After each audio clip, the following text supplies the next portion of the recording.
Седам вчера во кладилница со перо напола. Значи на димакот му е напола. Не наполи, како што би било логично, затоа што кога ќе добие ливчена спортска, веднаш добивката ја дели на пола. Пола ја уплаќа повторно на ново ливче, а пола ја носи на жена му дома, па така се додека него утне ливчето.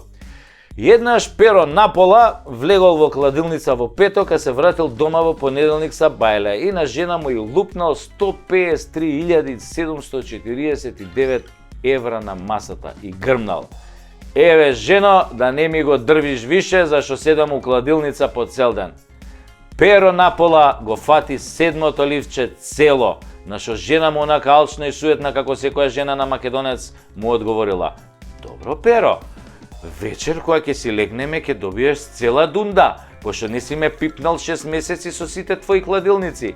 И перо си легнал у дневна соба на кауч, малку да дремне пред сексот, затоа што 3 дена немал спиено, нели, чекајќи ги ливчињава, ама заспал ко топ.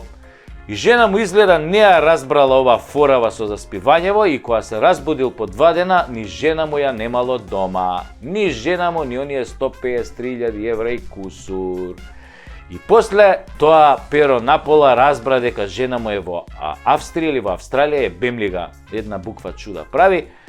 И перо напола од тогаш нема фатено повеќе од 2 ливчиња. И секојаш кога ќе го утне следното ливче, пцуе на глас: перо, перо, да ти бам глупиот, како не ти текна дека ти прави женски малер со тоа сексот. Но не се. Да се вратам на суштината, а тоа не е во случајов пола или цела дунда, зашто искрено да ви кажам, ја пола дунда неам видена, а не знам како изгледа, а бидејќи е малер, нека ми даваат цела или ништо. Значи, седиме ја и перо напола и баш го гледаме Наполи, кај што тренерот е пола тренер на Наполи, пола селектор на Словачка, што да прави пола судбина, која перо ми вика: абе Саше, ти го гледам тоа пола Тасевски и си викам: Саше, не знаеш што е градоначалничка фикс вин-вин акробација. Шо бле бета, викам овој си викам. Слушај перо, прво не е тоа пола Тасевски, туку е преку Тасевски шоу. Затоа што кога би било пола, тогаш би било малку за гледачите, а ова е бе големо, па мора да биде преку, нели, преку Тасевски, значи поголемо е од пола, поголемо е од целото, нели, преку големото.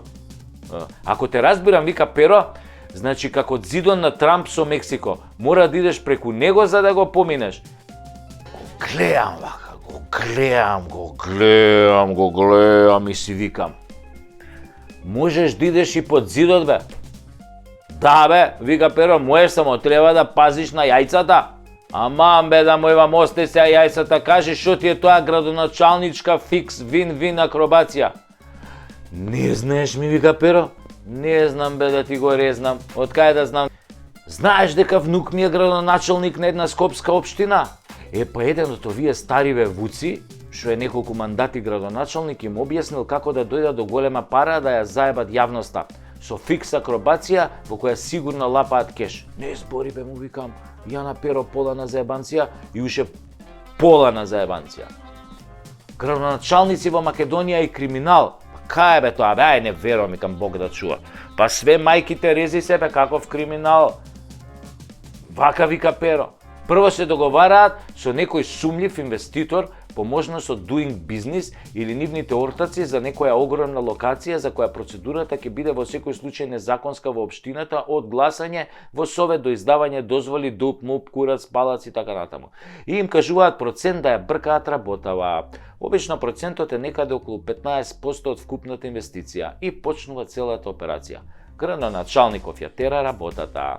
Им прави маневри, мести документи, одлуки, комунали, издава решенија и се оди така глатко со кршење закони, се оградува просторот, се гради повеќе од она што е дадено, сите срекни, инвеститорот Кримос и градоначалникот поштен, овој Кримосов цела зграда, градоначалников 15% плюс подмачкени уште некој фактори од Министерство за транспорт и врски по некој инспектор, подписник во урбанизам, клучни советници за сите да има. Квадрат е бе 2000 евра. Пари има ко говна у канализација, па што има тука спорно, му викам на перо напола, тоа го прават 30 години уназад. Па ти викам, бе, полутасевски дека немаш појма, ми вика. Има иншуранс фикс ситуација, затоа се вика вин-вин акробација. ако јавноста почне да се буни, ми вика Перо, и некоја институција укине некој документ, Уставен суд укине ДУП, тогаш инвеститорот ја тужи општината и општината му плаќа пенали, изгубена добивка, камати и пак истите пари ги делат со градоначалникот. Бе, му викам да му иба мајката, па да бе, викам, како не ми текна, си викам, стварно е ова вин-вин ситуација, посебно ако градоначалников и Кримосот си имаат нати го, дај ми го и си се верни другарчиња. И наеднаш, гол! Која свика Перо на пола, што се дереш бе, му викам, кој е гол, кај виде гол, кај претрча гол, гола да не е, не бе, гол, вика, гол! Па гол за Барса бе, не за Наполи. Ме погледна ко да се олеснал за сите гребови на светот и ми вика, ти реков дека ништо не разбираш бе од вин-вин фикс ситуација. Шо не разбирам бе, Перо? Па не разбираш дека тука во кладилницава сум од петокот, а денес е среда. И ова ми е седмото ливче, а сега не сум веќе женет. Значи сите пари се за мене, а бившата ми жена нека си ја чува дундата цела. Викам да му иба мајката, од денеска му менјам надимак, ќе викам Перо целиот, оти се напуни, да ви кажам, ко градоначалник.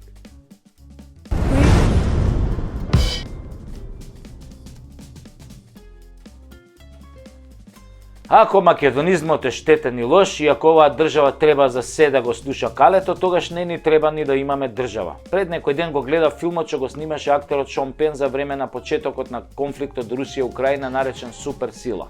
Во филмот авторот се признава дека не сакал да сними филм за војната, туку филм за Зеленски, за неговиот животен пат и славата, за се што подоцна се наметнало како тема, дошло од следот на настаните. Тоа е така со многу документарни филмови кои мора да се прилагодат на реалноста.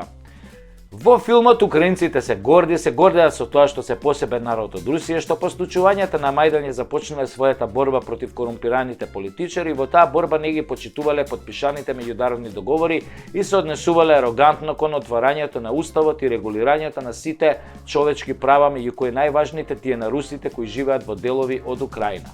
Но станува впечатокот од филмот дека американците им го дозволуваат на украинците се она што тука кај нас упорно се обидуваат да го задушат. Тоа е веројатно затоа што им требаат такви за да можат да се борат до последниот украинец. И Шон Пен убаво ја објаснува војната, убаво го објаснува војувањето, дека Западот и Америка го дозираат во вооружувањето на Украина затоа што не сакаат војна НАТО-Русија. Можеби заради фактот што сите НАТО земји секој месец произведуваат муниција за само 3 дена војување, а во Русија се произведува за 1 месец дупла количина. Дека Украина не може да биде членка на НАТО е јасно веќе како бел ден, но затоа слава на Украина и разни борбени песни што тие ги кажуваат за дигање на моралот и вложување во армијата под велот на демократизацијата и борба против проруските олигарси се форсирала значи од 2015 година, значи тоа не е приказно од 2022. На граѓаните им било јасно дека русите еден ден ќе дојдат. И тие живееле со тој факт и се допуштало се да се направи што е спротивно на демократските стандарди на европските устави и правното владење. Дури и се форсирал Зеленски да му се курчи на Путин и да ги одбива договорите во присуство на Меркел и Макрон. Во Македонија тоа се задушува, се форсира поданичкиот однос кон Грција, кон Бугарија, се назија на македонскиот народ, на македонскиот идентитет, правата на граѓаните и се форсира бинационална држава во која ќе владеат албанците иако се малцинство. Значи, исто е, ама и не е исто.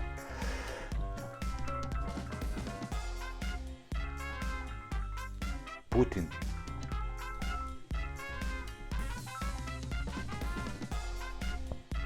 Здравствуй, товариш Путин. Овде секретни агент Путина с коднијим именем Куров. Куров, товариш Путин. Да, товариш Путин. Куров. Ура! Ура, товариш Путин. Ура! Ура!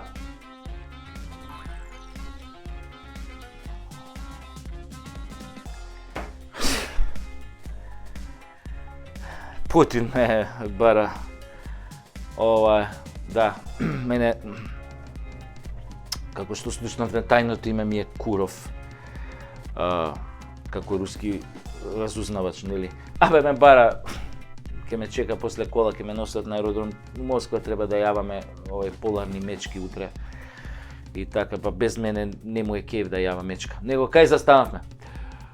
Најважно е дека се форсираат тие кои се партнери на калето и другите земји. И ним им се дава се. Цела моќ да создаваат систем од судија, обвинители да цицаат пари од буџетот, да купуваат имот. Додека во Украина проруските олигарси се на политички отстрел пред војната, во Македонија албанските националисти и олигарси се форсираат да станат помоćни и побогати. Се тоа низ призмата на неказнивост и политичка поддршка многу слично како во Украина. Украина е напуштиле досега околу 7-8 милиони луѓе, што е некаде околу 15% од популацијата. Ова се официјални бројки, најверојатно е преку 12 милиони ја имаат напуштено. А Македонија има дефицит од 300.000 млади кои избегаа од економскиот погром, мито и корупција, што е отприлика истиот процент и тоа без војна. Замислете, можеби Русија не е најдобрата земја на светот, можеби историјата не се покажала како голем пријател на Македонија и македонскиот народ, но на што сега и го прават западните земји и Европската унија на Македонија е во најмала рака страшно. Не можеби како војна, но и тука умираат луѓе на разни начини кои не се нормални и не се секојдневни во земјите на Европската унија. Само видете што се протна со европско знаменце, што се случува со квази автопатите, каде се плаќаат милиарди евра, врбување на домашни предавници за грз долари од страна на Западот, лажни ветувања за членство во Унијата за да се случи апсурдот дека на Украина, на земја во војна, која што ја губи војната, разрушена, без 25% од своја територија и дадоа почеток за преговори. Замислете, на Украина и дадоа почеток за преговори со Европската унија. Какви се тоа двојни стандарди? Каква е тоа космичка дволичност, лицемерие? И форсираат тука албанско политичко крило да ја растура полека земјата. Тоа многу кажува за ова дволично однесување и само се повторува европски вредности. Ми се гади веќе и од сатирата на таа тема. Едноставно се одвратни, но не само кон овој народ. Многу примери има за жални светот, двојни аршини во 21. век, цивилизацијски вредности, развиена демократија, европска демократија, западна демократија, слобода и правда. А во Газа се случува геноцид. Преку 15.000 мртви деца за неколку месеци. Деца само. Европски права, слобода и правда. Курот на Магареново зоолошка. Оне што е мој комшија на лавот. Да му го оправам.